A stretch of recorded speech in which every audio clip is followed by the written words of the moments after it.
Stephen Mansfield, New York Times bestselling author and speaker. Doug Tenaple, I'm the creator.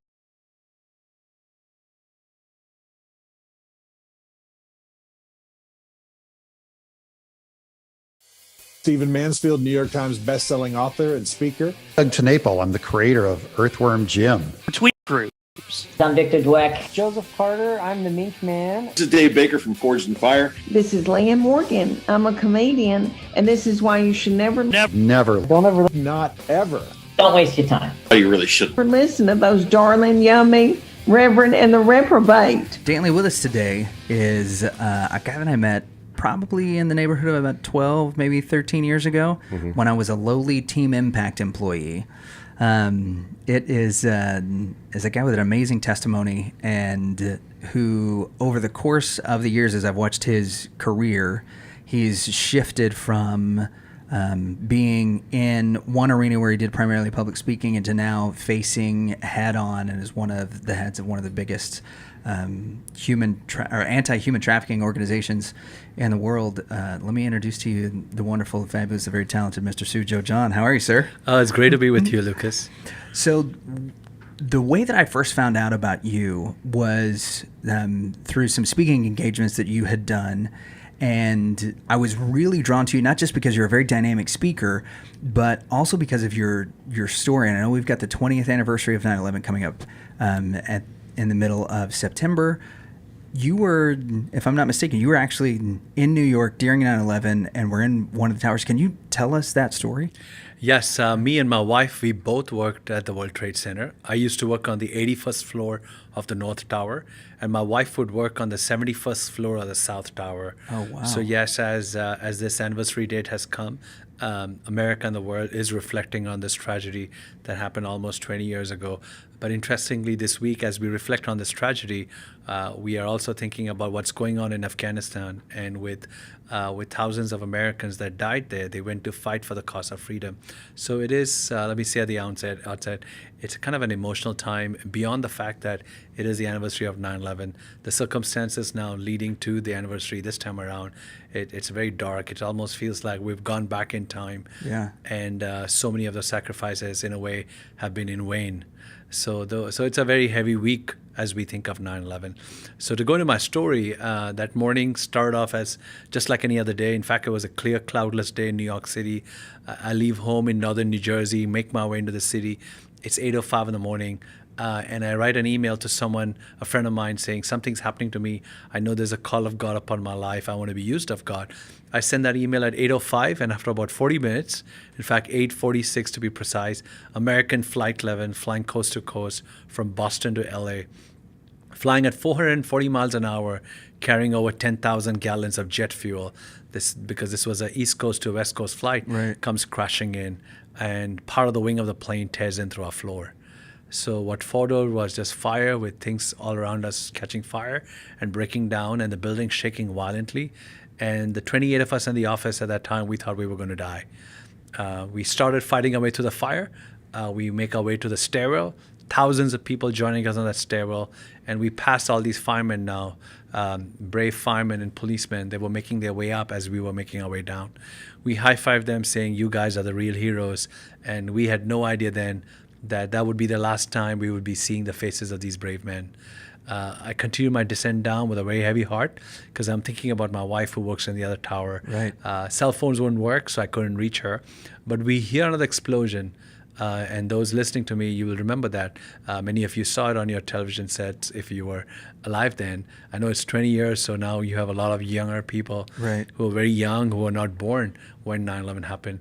But I'm talking about the second plane that crashed into the second tower. So while I'm in the stairwell, I hear that explosion, but we didn't know what was going on. I continued my descent down.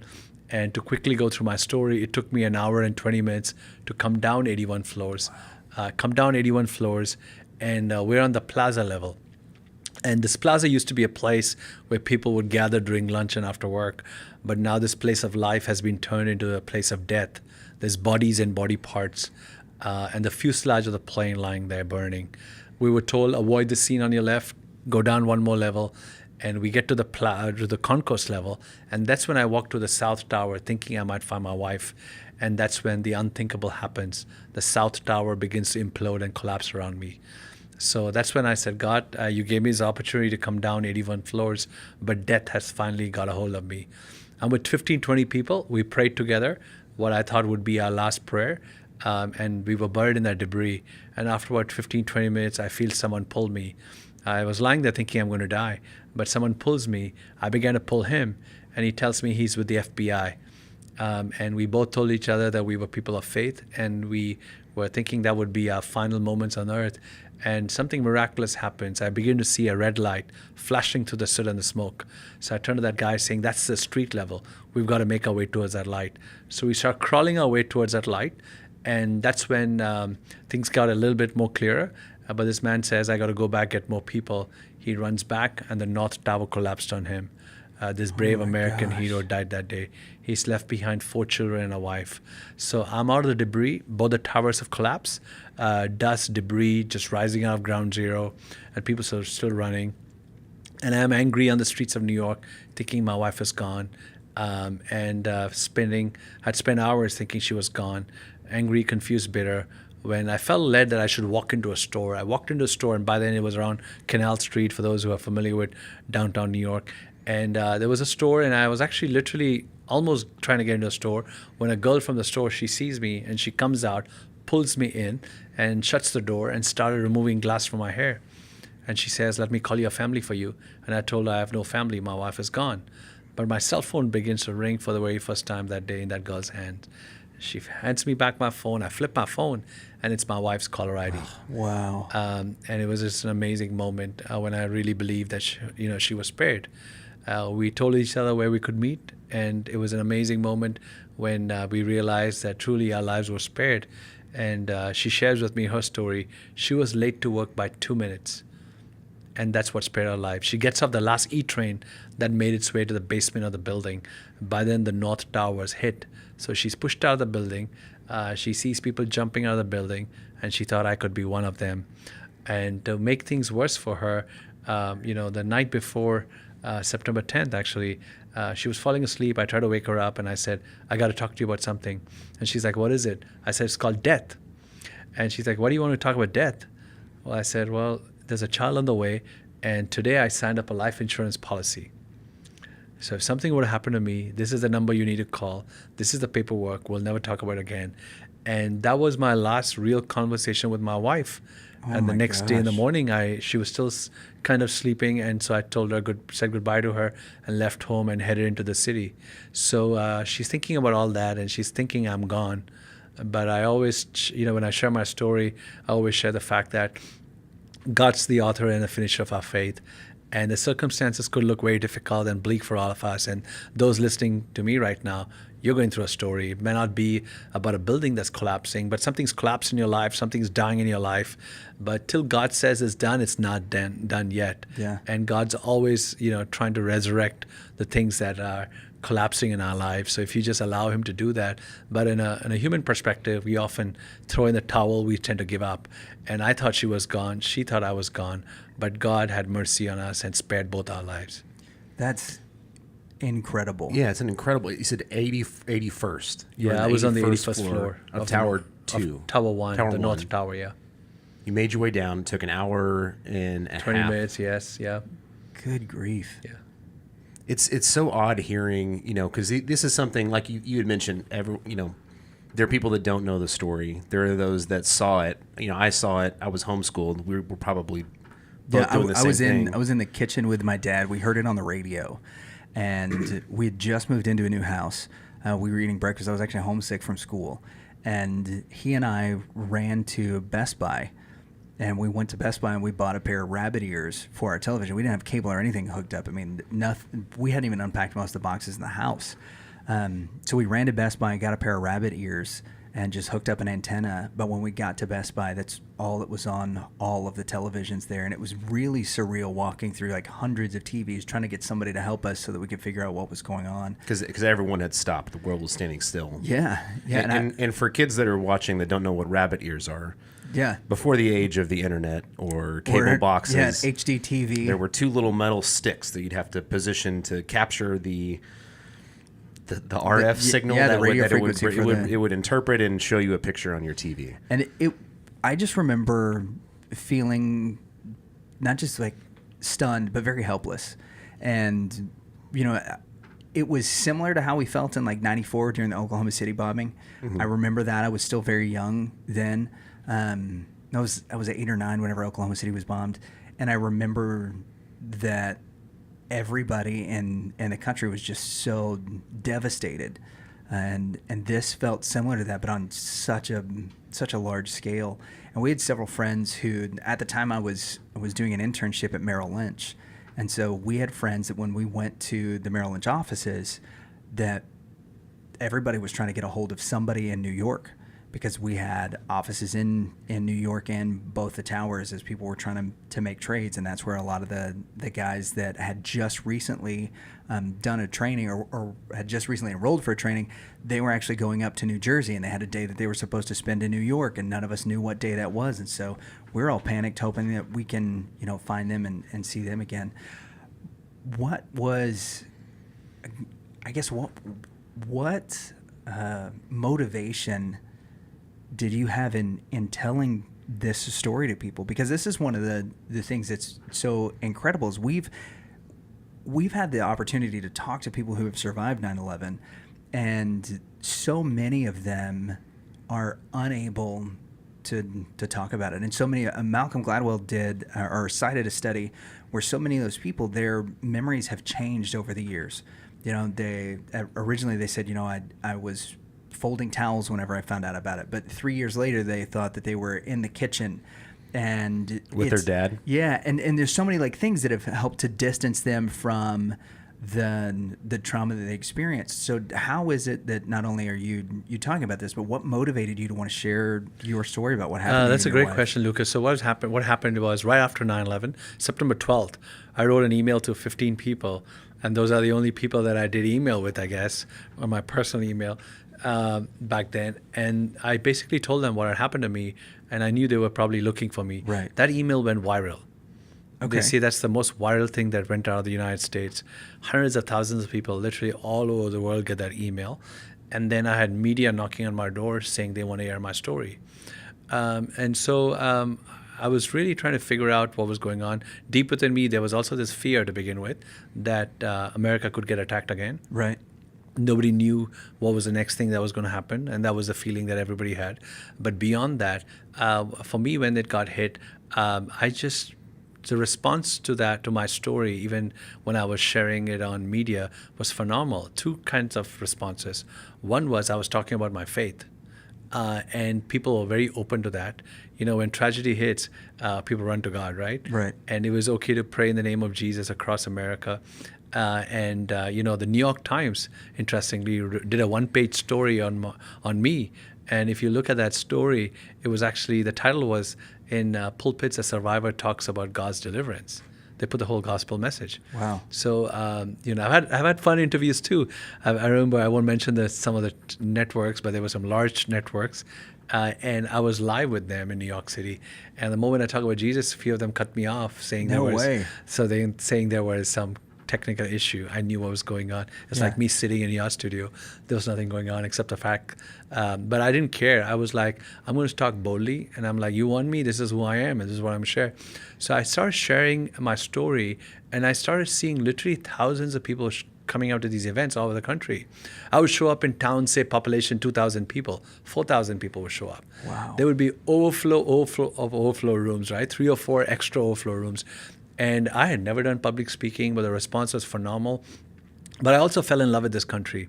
And I as I reflect on that day, I think of what had happened. So the media covering our story, I remember I would get so many letters by email and also by mail, snail mail. And I remember as I would share that story back then about my wife still being pregnant and we were expecting our first child, I remember some lady from somewhere sent us a package, and what it was she had started quilting when she heard my story, and she had made a quilt for my unborn son. No way. And it had the whole freedom theme and the flag, And there are small things, but things like that just made me so much more accepted in this country and made me just fall in love and deeper with this country. And as America was kind of wondering, like, who caused 9/11? What was behind it? Honestly, Americans are clueless.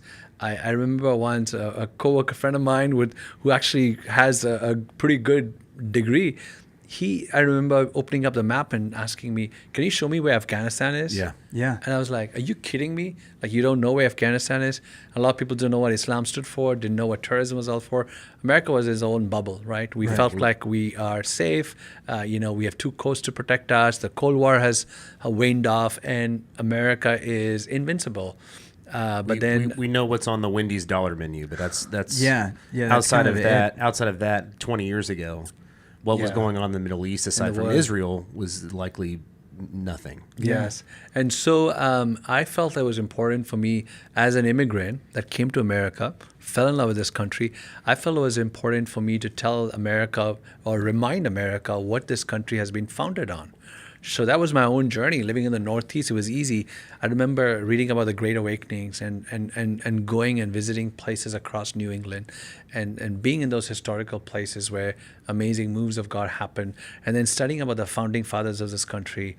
And as I exposed myself to all of that, I was like, wow, now I understand why America is blessed. Right. Like, so when you are not living in this country, when you live in this country, you probably think everyone is blessed like America is. No, that's not true. But when you live outside of America, and when you've never traveled here, you watch stuff on television about America, you read about America, and you wonder, why is America so blessed? So now that I was living in this country, and as I exposed myself to these reasons as to why America was blessed, I found out 3 reasons which I strongly believe into this day why this country is so blessed. Firstly, this country has been founded on nothing less and nothing more but the gospel. And God will bless foundations based on that. I believe that the American civilization was built and God raised it up for the end times of the gospel.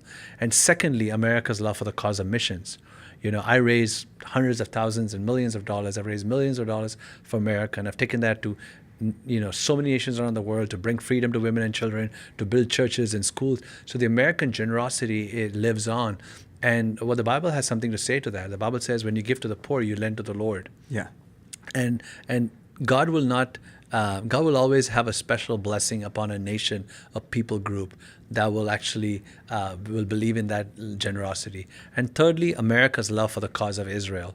This country has stood for the cause of Israel, and the Bible, it's not me, the Bible says, I will bless those that will bless you, as a pronouncement over Israel. And so I began to understand these things, and I just fell in love with this country, and I felt like, wow.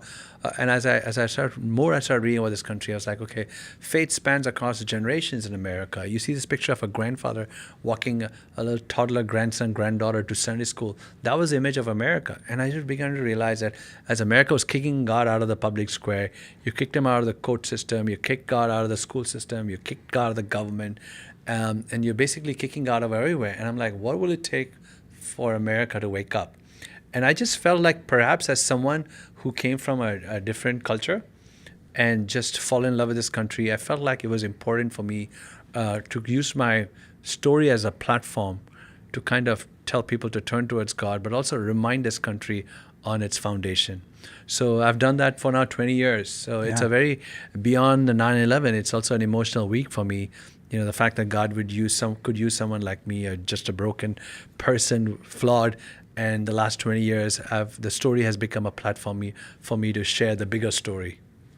One of the things I've often heard from people who have gone to see you speak is that you have helped them get closure on 9/11.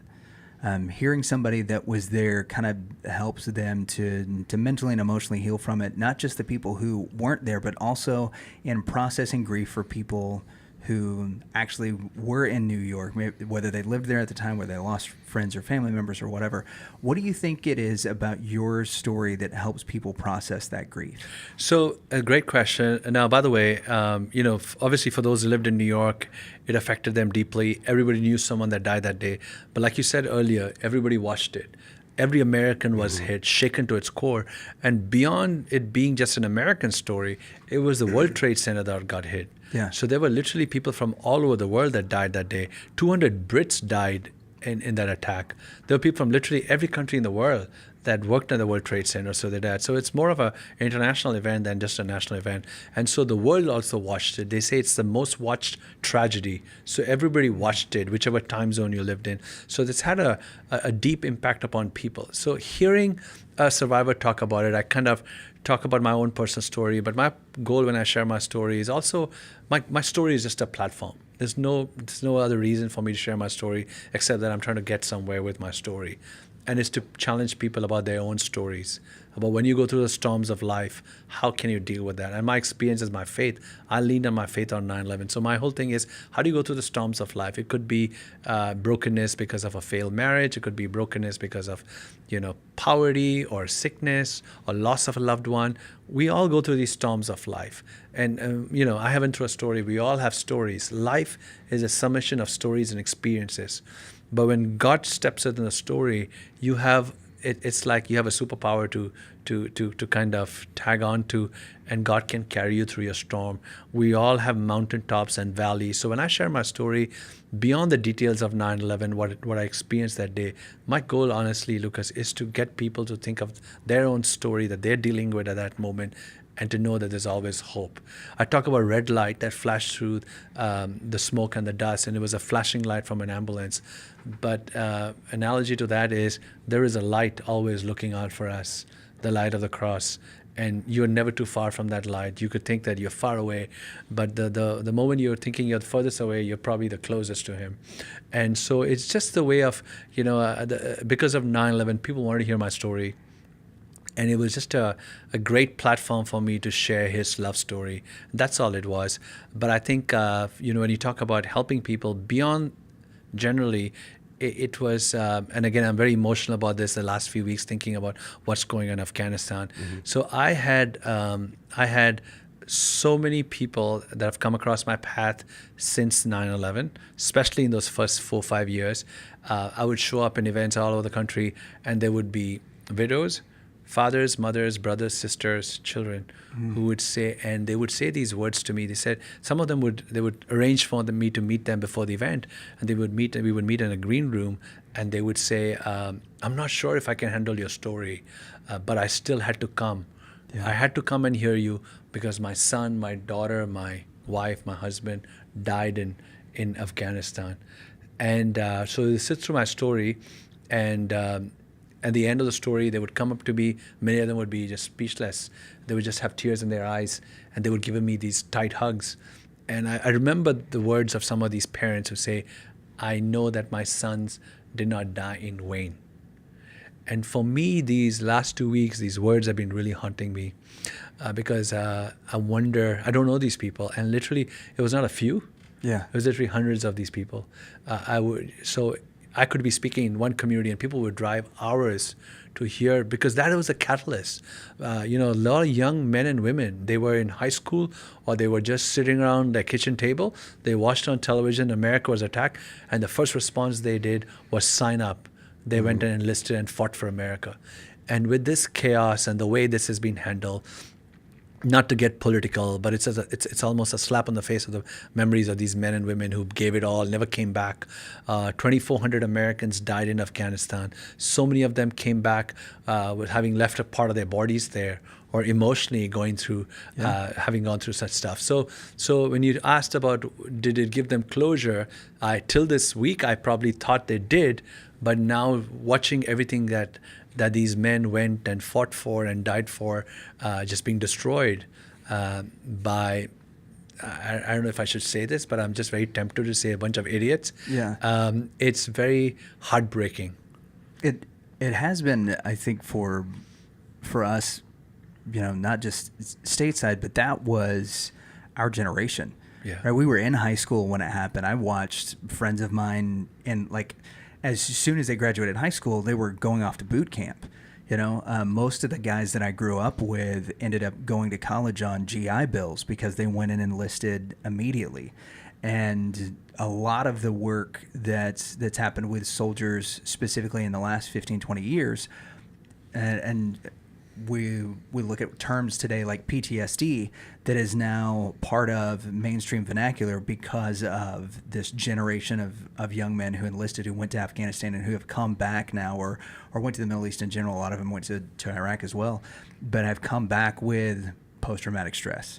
So And I would travel. I didn't know about that before. I would travel. I was traveling constantly, doing 2-3 cities a week during that time. And I remember being at DFW airport. A lot of them would be brought through DFW airport because airports in the South, they would treat these soldiers better. And I had this interesting thing that I would buy in bulk. It was called the Flag of Honor. It basically had the names of everybody that died on 9/11 printed on an American flag. I had hundreds of them. Yeah. So I would give these flags away, and I would carry these flags and I would give it to these troops when I used to run into them in airports, or I would just buy these Starbucks cards and just do something, because I just knew what was going on. So I had so many experiences with troops in the airports and on the point, and I want to share one story that I just thought about actually a couple of days ago. I will never forget. I'm upgraded. I'm sitting in business class, and then there's this young guy from somewhere in Georgia. Who's upgraded, and he's wearing the American. He's in uniform. He's actually heading to Afghanistan. It's actually his second tour of Afghanistan, or third tour, and he sat next to me, and he was just broken. And the alcohol came, and he kept drinking.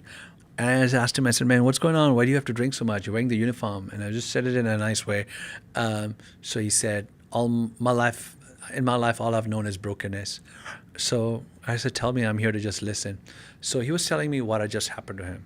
One personal story out of thousands of personal stories out there. He said that his first tour to Iraq, Afghanistan, he comes back and he finds out that his wife has become a stripper. And he's got a 3-year-old daughter.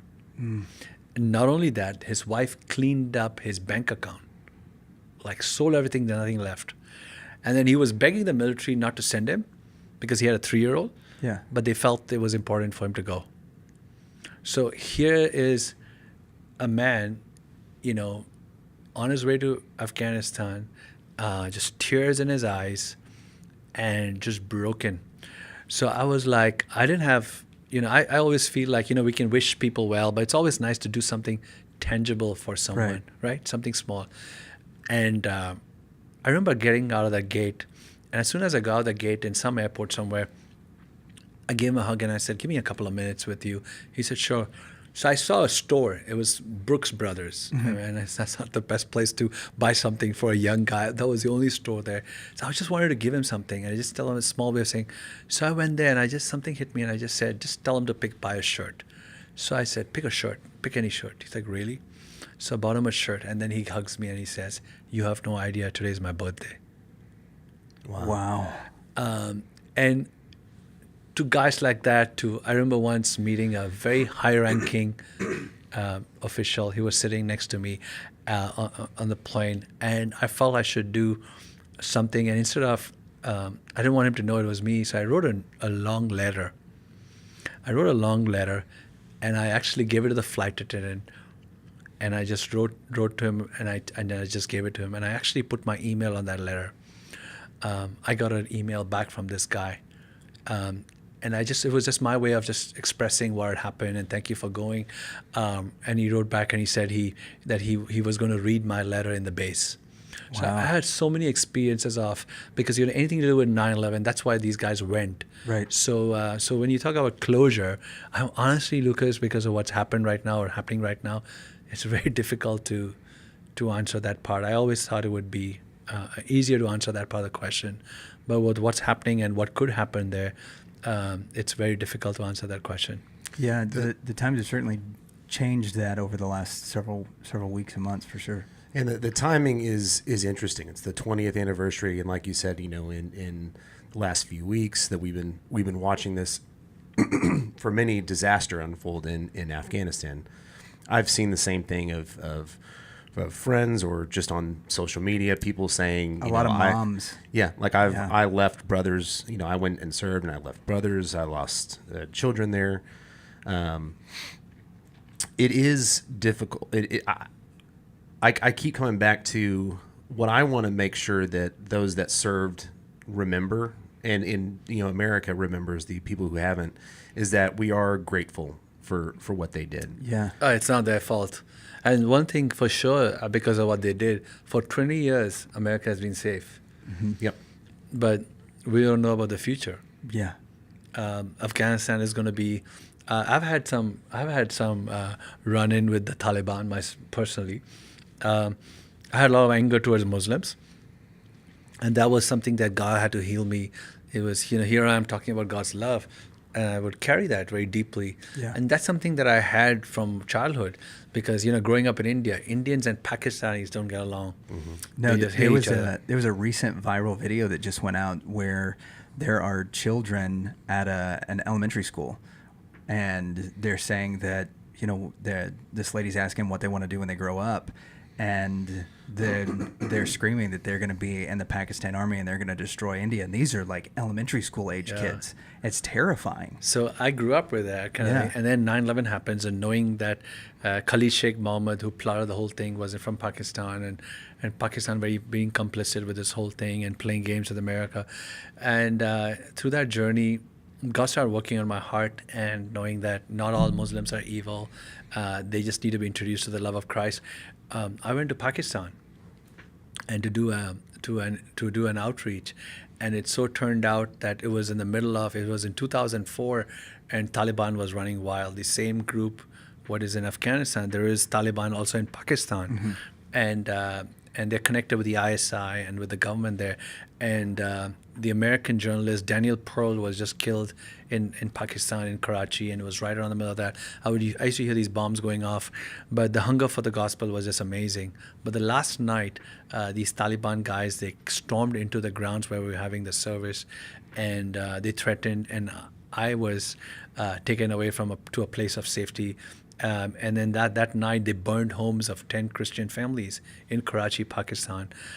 So this ideology and these people that you're dealing with, they're terrorists. Yeah.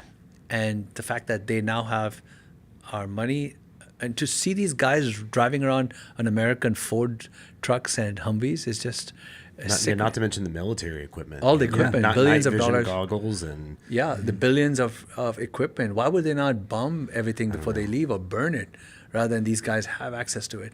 So it's a lot. It's a very difficult anniversary. 20-year anniversary should have been about the people that died that day and the sacrifices of those that died. But now, because of Afghanistan, it feels like for naught almost. And that's one thing I wanted to make sure to mark, that those that did serve and those that lost their lives, we as a nation are very grateful. Correct. And it's important to remember that it wasn't for naught. I think one thing, and this is one of my questions, I don't have the answer to, but one of the things that I am very concerned about with the withdrawal and seemingly abandonment of our friends, not only some of the civilians that I know there's still rescue missions underway, and hopefully that we're able to get everyone out, but it's hard to see a future in that area, Afghanistan, Iraq, where people trust us.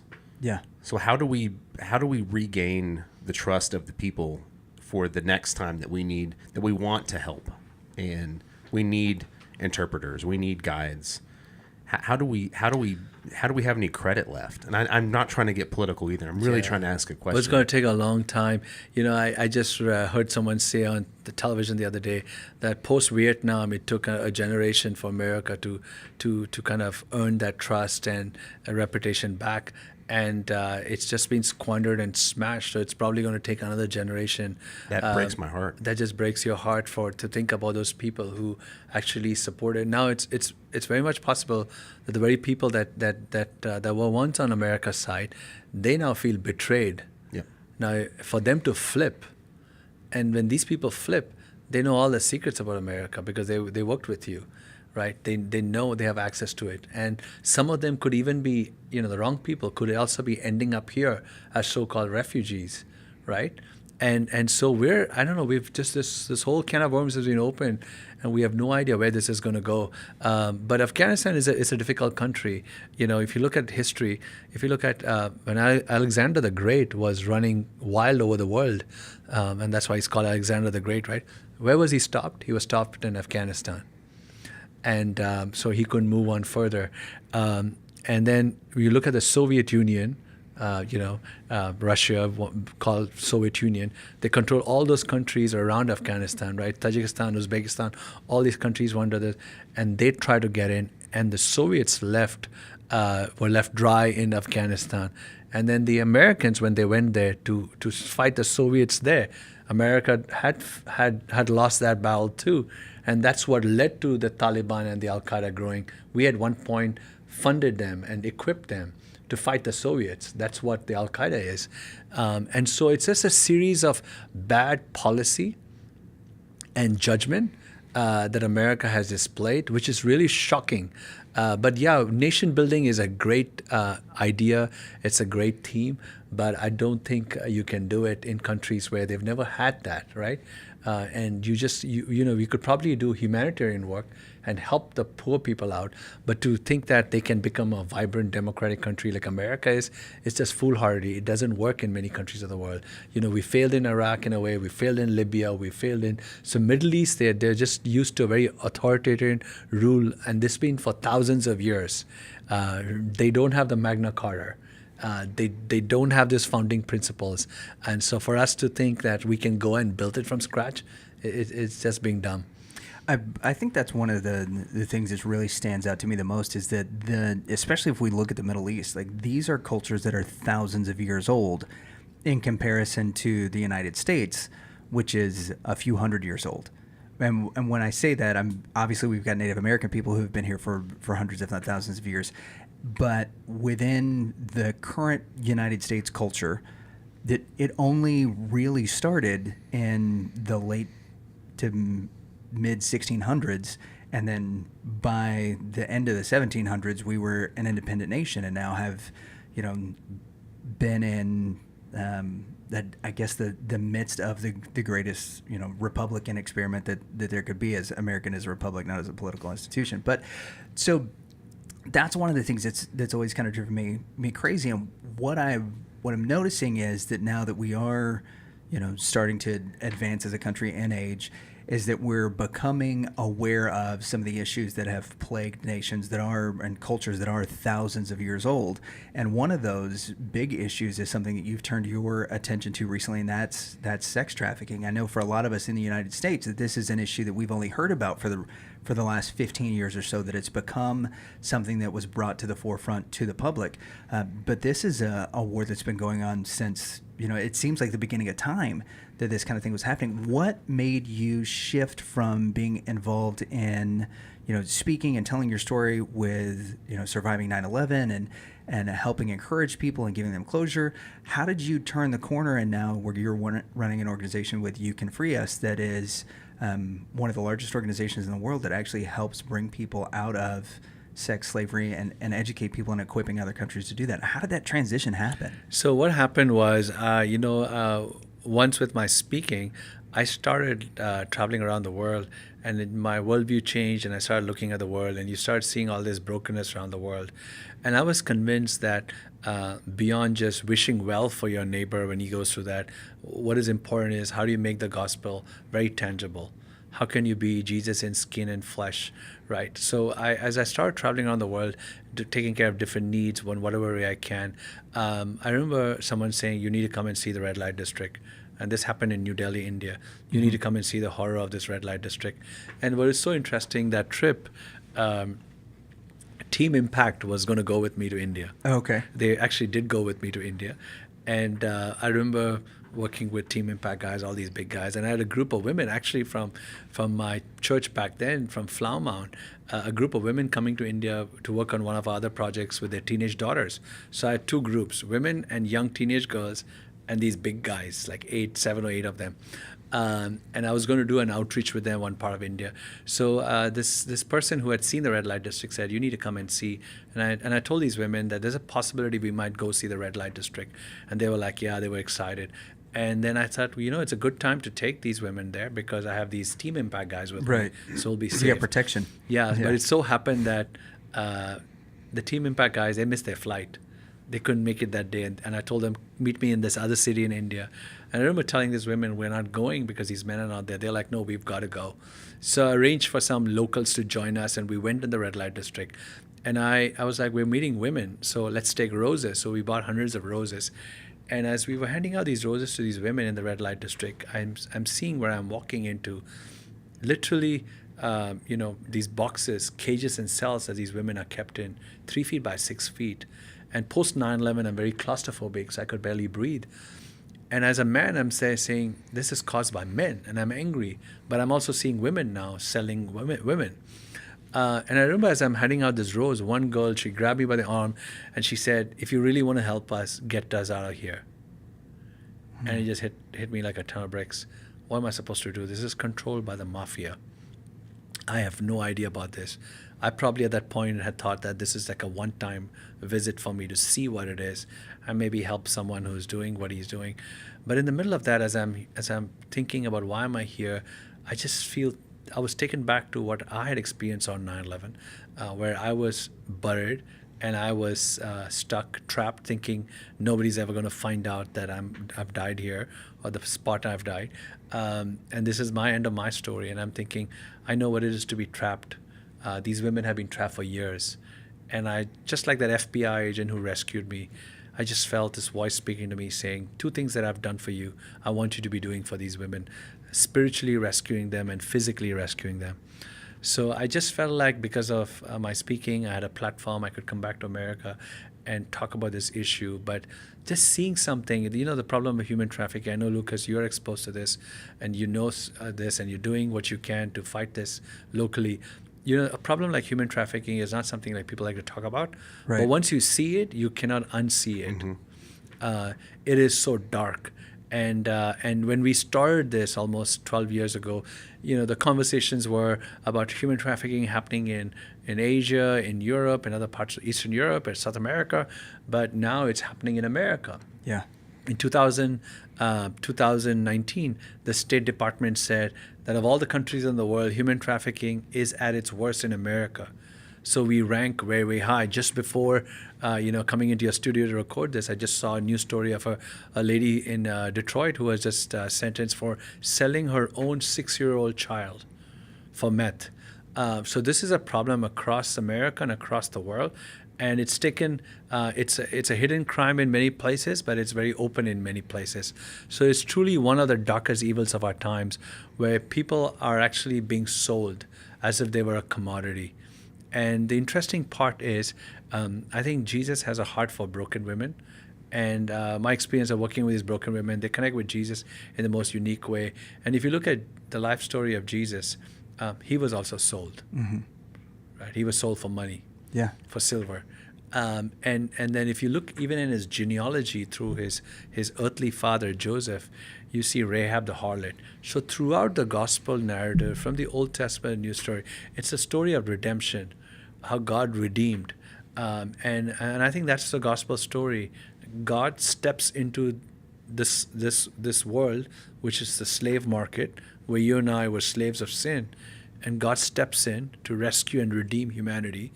And then if we say we're called to do what Jesus did, then you're called to go set these women free, not just give lip service, but actually do something about this problem. So that was behind it. And I get to be the one setting out the vision and lead this.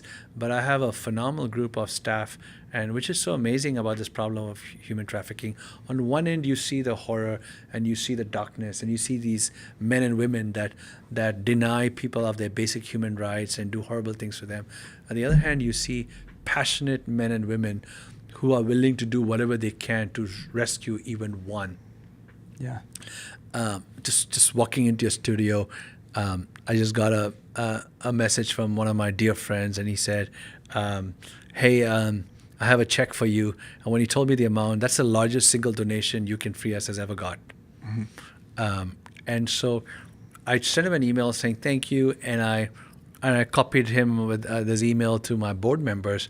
And his response was, if this chunk of money is going to just save one person physically or spiritually, it's worth it.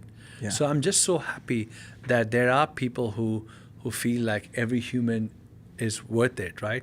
And so it's a battle, but it's a battle that everyone listening can be part of it. Some can actually be involved in the fight, some can pray, some can give, but we all have a part to play in this fight against slavery. So what is it that You Can Free Us does? Okay, a few things that we do. One is on the prevention side, we bring awareness to the problem. We don't want, trafficking is changing in the way traffickers, traffic people. In some places, they kidnap, but in a lot of places, it's simply luring young people over the internet on social media platforms or on apps. And that's happening across the country. And so it's important to bring awareness, because a lot of parents have kind of, given technology to their kids, and nothing wrong with it. And post-COVID, even more, like our kids are online a lot. But traffickers are on those social media platforms, luring them and trafficking them. So it was important to bring awareness so that parents are aware of it. And how do you leverage technology for good?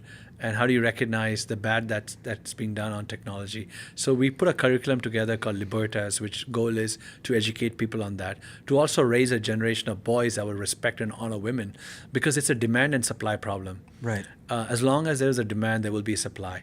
So how do we choke the demand? The only way you can choke the demand is by raising up a generation of men that will respect women. This problem will go away.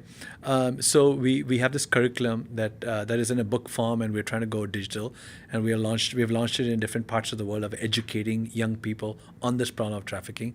But more importantly, in the fight against slavery, we have two parts. One that focuses on forced child labor. And by the way, that's a big problem. 172 million children globally are caught up in child labor. And the definition of child labor is if a child is denied, access to education, but forced to work. If a child is forced to work in an environment that's hazardous for him, or extremely long hours of work, which is harmful for his development, that's considered slavery or child labor. And there's 170 million kids globally. Wow. And we buy goods and services that's been touched by slavery. So we have a division that goes and rescues these children and looks for them. Then the other part, which is our bigger part, is rescuing women and young girls who are sold into the red light districts of the world. So we have a tactical team that works on planning the rescues them, and then the rehabilitation part. The rescue may sound very sexy, everybody likes to talk about it. Oh, so many rescued. But that's just the start. They are just so broken.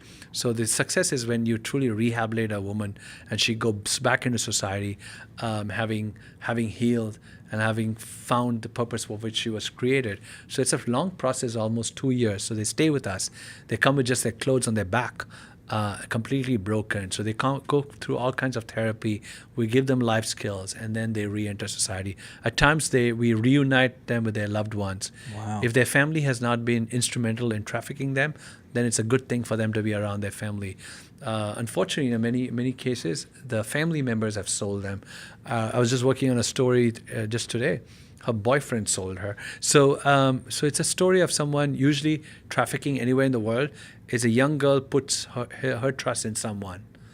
It could be a loved one or a family or neighbor that they've known for a long time, or someone they just met over a very short period of time, and it could even be online.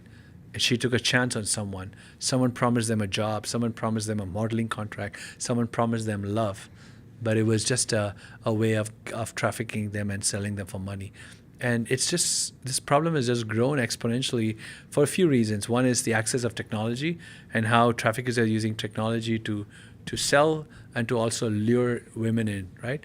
But beyond that, if you sell drugs, you snort it, you inject it, it's gone. Yeah. But a human being can be sold and resold.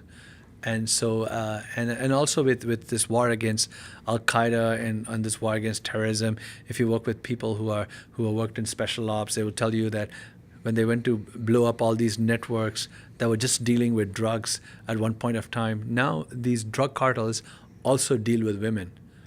They sell, arms, drugs, and women. So it's become a big problem around the world. Yeah. Yeah, and I'm sure that changes the tactical approach that you have to take. Right, because if you're just going in to raid a facility that's known for narcotics or for black market goods, that's one thing.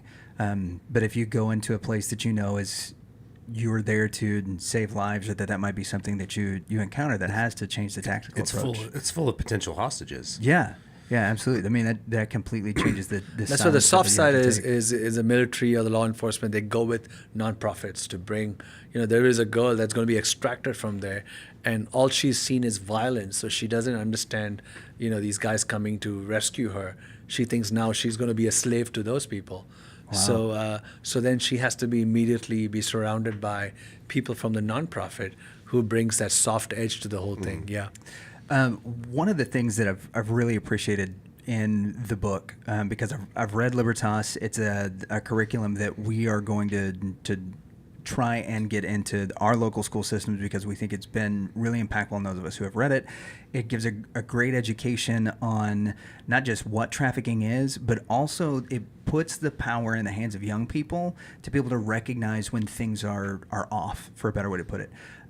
You've talked a lot about social media and how certain aspects and like technology has changed the game. What is it that as a parent or maybe I'm a teenager or I'm in college now, what are some things that I can look at and say, you know what, this interaction that I'm having seems more like, to use the term that's used in the industry, it seems more like grooming than just a person having interest in me. What are some red flags and some things that So we can some look of the at? things that parents have to be involved in the lives of their kids, especially when they've handed them technology.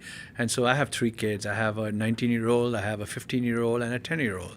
And because of the age group where they're in, obviously the 19-year-old, he's an adult, and I'm not looking up his phone and seeing what he's up to. But when he was younger, he had to put his phone at a certain place in the evening, and he couldn't take technology to his bedroom. The same rule applies for my 15-year-old now. Every now and then, me and my wife will look into that. And the 10-year-old, even more, we are involved in the kind of technology platforms that he uses. And so I think parents have to be involved.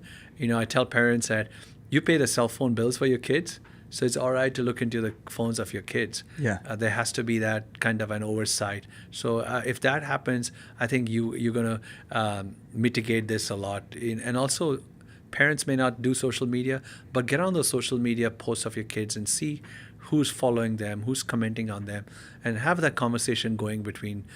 Sadly, when parents are not involved in the life of these kids, that's when they're looking for hope or trust in someone else, and this happens. That's a big way to go. The other thing is to install some kind of filters on your computers, also on your phones, which can be done for phones too. And also a way of tracking your kids. I think it's important to do that. We have something called Life 360, which is a great app. Any point, everyone knows who is where, right? And so these are, unfortunately, our world has become a very dangerous place. Even our communities, this thing can happen anywhere. You cannot say that this happens only in certain communities. It could happen anywhere. And so just being smart about technology and putting some controls and some accountability in place will go a long way. I hated the Life 360 app when I first learned about it, because I have a very rebellious nature and I don't feel like anybody should know where I'm at any point in time. Like, I'm doing my thing. If you want to get a hold of me, I'll talk to you on my terms. And now it's just turned into, exactly, Mom. But now it's turned into one of the things like it's very casual for my wife and I now when we use that. It changes when you get married and when you have children. Yeah, it really does. Knowing that, if she's running late, and she's doing something at school or whatever, just popping on there.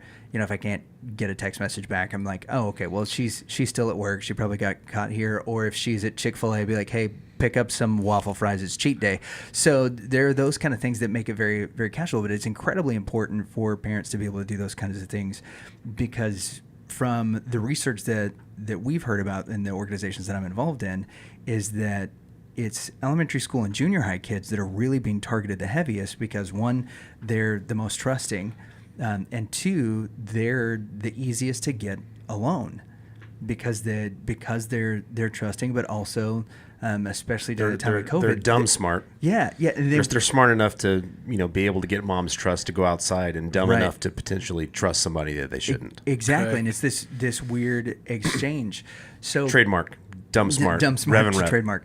So what are you finding with, You Can Free Us, with kids, that age, when you guys are going in and rescuing them?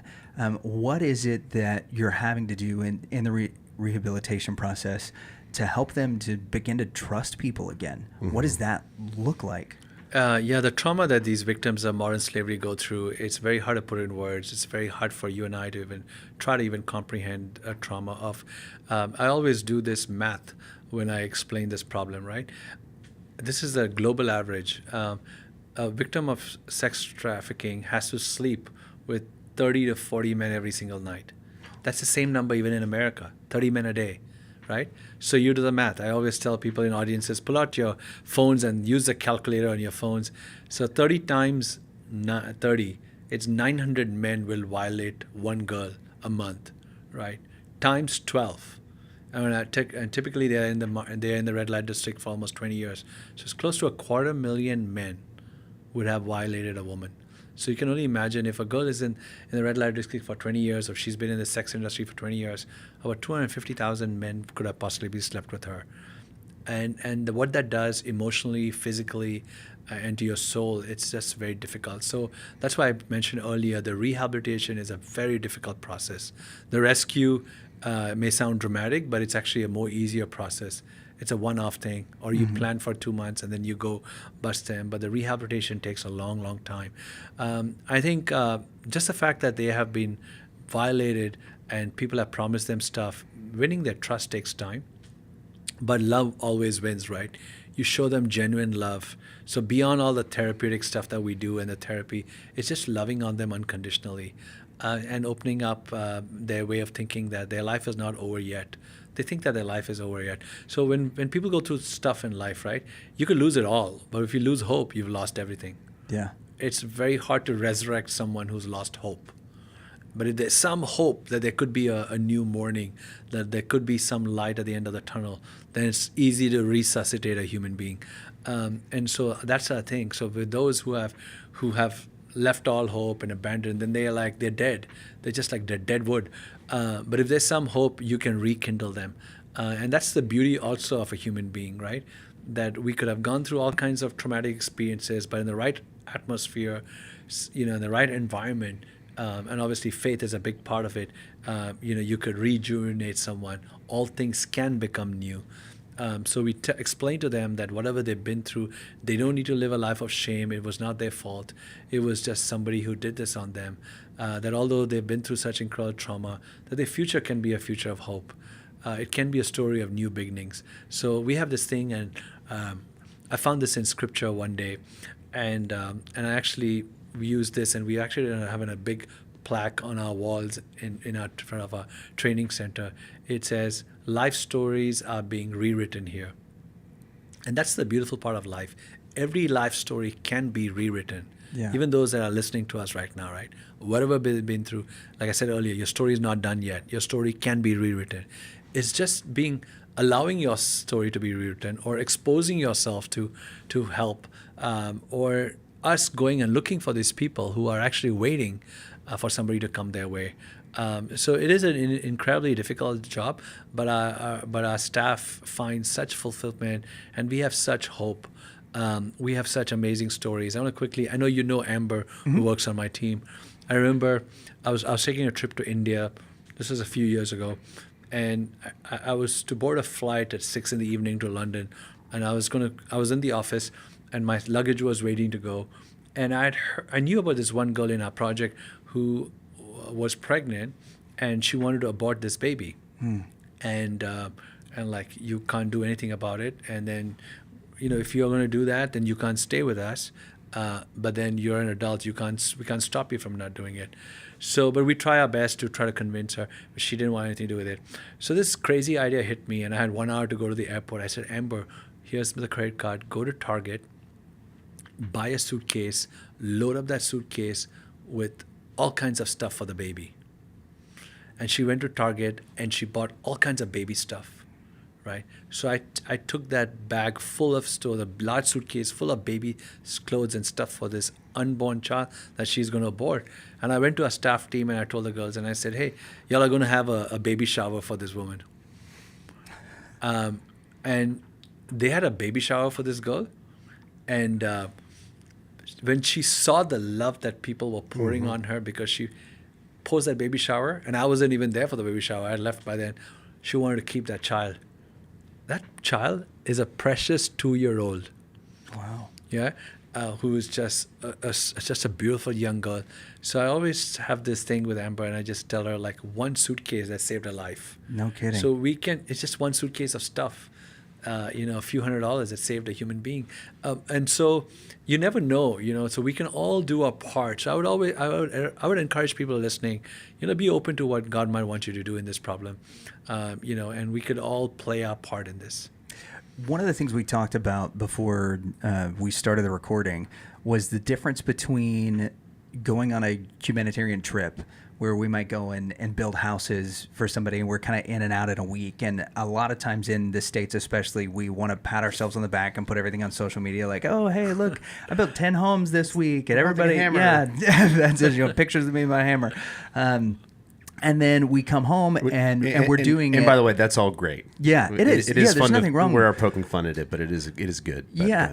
But there's something different when you start a humanitarian effort and you turn it over to the people in that community. And you were telling us that's kind of what you guys got to do in Poland. Will you tell us a little bit about the work that you guys are doing there? And actually, how many countries are you guys in right about now? 7 countries now. Okay. So before I say that, to kind of comment on what you said about painting and stuff like that, we go and so the funny part, I was working with somebody overseas, I forget which country, and he was talking about a team, which is very typical American churches. We send men over to a country to go paint up an orphanage or whatever. So I did a quick math, and as I was on the phone with him, I said, how many people coming? He said like a team of 12 guys are coming. What is he going to do? They're going to paint this orphanage. So I said, well, it's going to cost them at least $4,000, right? This trip, flights and hotel. Yeah, it's about $5,000. And I asked him, if I were to tell you, hey, I'm not coming, I'm going to write you a check, what will it cost to paint your orphanage? He said, sir, less than $2,000. So I said, this church is spending $50,000. Yeah. To do so. That's where we do things that are just so silly. But maybe the good part is it exposes people to the need, and maybe they come back and they carry a burden and raises money. But I'm a product of missions. I just tell people we do a lot of dumb things about missions too. We just have to be smart about how we spend our money. So my goal is everywhere we go, how do we make people care for their own community? Yeah. We would have failed if we go and build something and it has to be sustained by American generosity. Mm-hmm. When you live in America and almost most Americans, we have this entrepreneurial spirit. Yeah. So whether it's business, whether it's military, or anything, we have this new thing, technology, like all these innovations that the modern world gets to enjoy. Guess what? 95% of it have been invented by America because somebody sat and dreamt and then went to his garage and started doing something about that dream. So with that entrepreneurial spirit, we need to carry that into the missions field so we can be a catalyst to jumpstart something. But to be sitting and managing it and running it is basically telling those people that our money is always going to be better than your money, or we want to be always telling you what to do. I think we need to go and excite them about a cause, show them how it can be done, give them the resources to get it started, whether it's intellectual capital or the money to do it, and then say, this is your problem, we're going to go somewhere else, right? And so Poland was a classic story where we were able to do second highest number of victims of trafficking in Europe. And I just felt it was important for me to go into that country. We went into Poland, and the horror was unbelievable because Poland, when it joined European Union, Polish people have access into other European Union countries. So Russia, Ukraine, Belarus, all these poor countries, Moldova, they start sending people into Poland as a transit country to get girls into Western Europe, to Germany, Italy. So that's what I saw, back of trailer trucks, women being kept, brought through Poland on the way to another country to be sold. Trailers. Yeah, on the back of trailer trucks, yeah. And so that's where we got started. But we had a very unique thing in Poland, and this came straight from our staff, and it wasn't my idea or any of our idea. They said, well, when you think of traffic victims, some of them, they also get in trouble for other things. Right. They're in and out of prison, fact. And when you look at traffickers who also get in trouble for other reasons, like dealing with drugs or crimes, they're also in prison. So if you look at a prison system, in the prison are two audiences. One is victims of trafficking or potential victims of trafficking who could be most vulnerable. Because this is a story of prisons all over the world. When a lot of these girls are leaving prisons, there's nobody to receive them. There's no family, no loved one. She's been incarcerated for 5 years, 10 years. She has no world to go to. She gets off the prison walls with this little bag holding her few little possessions that she has, nowhere to go. Traffickers actually know where to get these women. They go stand outside the prison doors and tell them, I'm going to take care of them. There was a conviction of a man in Michigan, and what this guy had did, he used to get these lists of those that were going to get out of prison in the next few weeks and target women. And so this happens all over the world.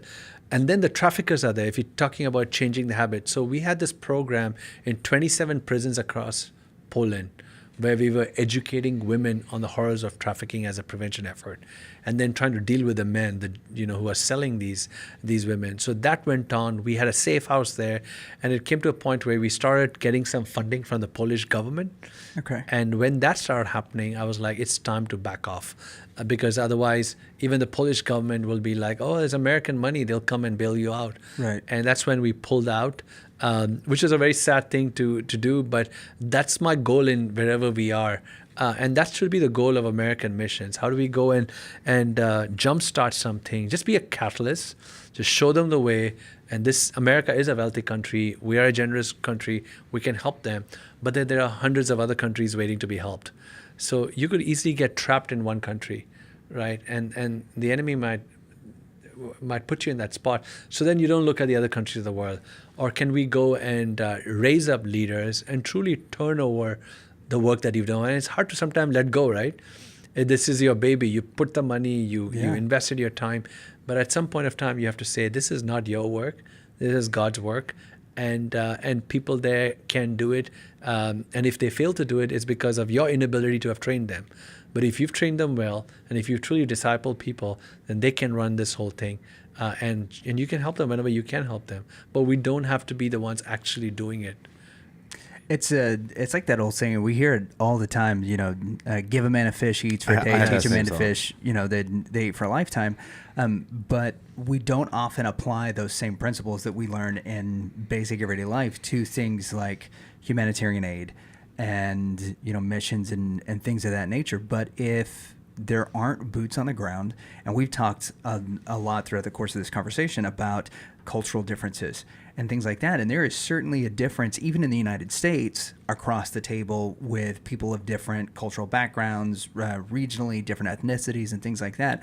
How much does that increase when, like you said, the perception of America is so different in the rest of the world that, an American person is sitting across the table from somebody from Poland telling them, no, you can do it, you'll be able to change, versus somebody from Poland that's going to, walk through this darkness with them. But what do you think that does, in the hearts and minds of some of these survivors, to give them the encouragement that they need to continue on? So the way, when you do it the right way, something amazing happens. The ones that you rescue and save, they end up being on your team. Wow. So we've had that. This year, I was writing up a report for a grant this week, and different numbers came to me about what we've been doing. But I thought the coolest thing about this year was 5 of the beneficiaries that came to our program lived with us for 2 years. 5 of them this year joined us on staff. Wow. And so it's the once traffic becomes a rescuer. And so that is a way to do it, where not only do you get nationals to do it, but within them, those that you rescue, it's amazing for them to be the ones that will go fight, because they will identify far better with victims of trafficking, and they will be able to tell them. Like, there's a story of one of our girls and who's once a victim, and we rescued, and she's on staff. Her job is to assimilate the girls into the program. When these girls come in, they're scared. They're thinking we could traffic them, we could sell them somewhere. Right. And she turns to them and says, listen, I was one of them. I was just like you. And look at me now. So hang in there. This is what's going to happen. So she does the orientation. of these girls into our program, and That's pretty does a cool. far better job than any other staff member does. So I think that's kind of should be the goal of, Jesus always said, there's a story about the people that were healed, like the lepers, like how many came back, right? When you teach them to have a sense of gratitude, giving back is always important, right? Yeah. And it's fascinating. We help people not with the idea of that they should give back, but it's fascinating to see some of them giving back to help others just like them. And that's when you truly feel like, okay, you made a difference in the life of one. And then also you talk about that lifestyle. It has to be where, we have a system where all our staff, all our girls, they sit and eat together, lunch and everything together. So there's no class thing that you were trafficked and you were this. It's just a family, and that's what they need, and it's just love. So much more to be done, but I think the challenging part of this fight is it's very hard to expand because of what all it takes to rescue a girl and to rehabilitate them. So it's a very, you could set up orphanages and you have one program, you can just teach hundreds of kids at one go, but it is very personalized, very specific to an individual who's been through such a traumatic experience. So it takes a lot of devotion of time and resources. You said earlier about the human spirit, and we talked about the American spirit, but I liked the line about the human spirit that with one remaining spark of hope, with the right kindling, it can be brought back. And I think that applies to 9/11. That 9/11, it's important to remember what happened. It didn't break us as a country. Like you had mentioned that the attack was on American soil, but it wasn't only on American people. The pullout of Afghanistan, the heartbreak there, that's not going to beat us either. It's not going to beat the Afghan people. That I believe that we're grateful as a nation. There are a lot of stupid people on social media, but we're grateful as a nation for the sacrifices that people made in 9/11. The firefighters and the policemen running in to save people who ended up losing their lives, and the soldiers that went to go extinguish this evil. That the fight's not over, and then the continuing fight of human trafficking. That those are some terrible numbers to hear. $150 billion in illegal funds in this illegal business, essentially. And like you mentioned, the potential of how many people could have violated some of these women in the red light districts. I don't understand how they have a spark left, but I'm glad to hear that there's a fight going on to add that kindling back. Yeah. Darkness can get as dark as it can get, but there's always light, and you just need someone to light a matchstick, and then light comes in. And light will dispel darkness. And so all it takes is some good people to stand up to evil. And it could be in Iraq, it could be in Afghanistan, it could be here locally. And to stand up and say, this is not going to happen on my watch. And I will be a gatekeeper for my generation. I will take guard and I will do what I can. And I'm willing to sacrifice because I believe in this. And it's our faith that compels us. And faith without works is dead. And so it's time we do something about our faith. And that's what I tell people. It's very easy to quote stuff and read stuff and pray stuff. But some things that, we need to pray. But some things you don't need to pray. You just need to do it. Mm-hmm. Just be kind and generous. And that's kind of what God has taught me through my journey of 20 years. It's hard to believe it's 20 years because for those of us who've been through 9/11, we think about it every day. It's like, in the beginning, in the first few years, it was like it happened a few months ago. But now that it's 20 years, it feels like it happened a couple of years ago. But it's not distant memory. It's very fresh and real. Well, if people wanted to get involved in your organization, how would they go about doing so? They can go to youcanfreeus.org. That's youcanfreeus.org. Or just look us up on social media and they can find out about us. Yeah, I would definitely encourage anybody to check out the book, Libertas. It's not your typical book on human trafficking or anti-sex slavery because it's less a education about like the problem or how deep and dark everything's gotten. It is really a curriculum that's designed to make sure that people can come in and not just educate on it, but be able to arm themselves against these kind of things and to arm your kids against it. It's an incredible piece of literature that you guys have put together. I can't recommend it highly enough. Like I said, we're going to our school district with it in hopes that they'll adopt it. And I would encourage any moms, dads, teachers, or people that are just passionate about it, pick up a copy for yourself, go through it, and you'll realize what an impact it can have if this gets into the hands of kids to help them realize, the danger that's out there. It's not a scare tactic. Then there's nothing in the book that's like the war on drugs, right? When we went to DARE stuff, it was like, this is your brain on drugs and all that. Mm-hmm. That's not part of what this book is.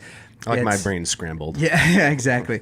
It's just an education on what sex trafficking is, how people go about it, and how you can prevent yourself from becoming a victim to it, and help your friends from being in the same boat, man. Yeah. Suja, I can't thank you enough for the time. No, I've enjoyed talking to you guys and to see your heart in this community and you doing what you can do. It's great. So thank you for reaching out to those kids in the community, because sometimes, it's easy to think overseas, but we forget that this is happening in our backyard. Yeah, down the 35 corridor. Yeah, right? 35 corridors. Something we've talked about previously. It's a gnarly place. Well, make sure you check out youcanfreeus.org to figure out how you can get involved. Check out Life 360. Yeah, which I also didn't like at first, and my wife sold me. Well, if you obviously with the angle for my son of knowing where he's at, but right. She said, well, if you get it when you leave the office, I'll get notified and I can have dinner ready. And I was like, that's all you had to say. There you go. Suja, thanks so much for your time, man. Thank you.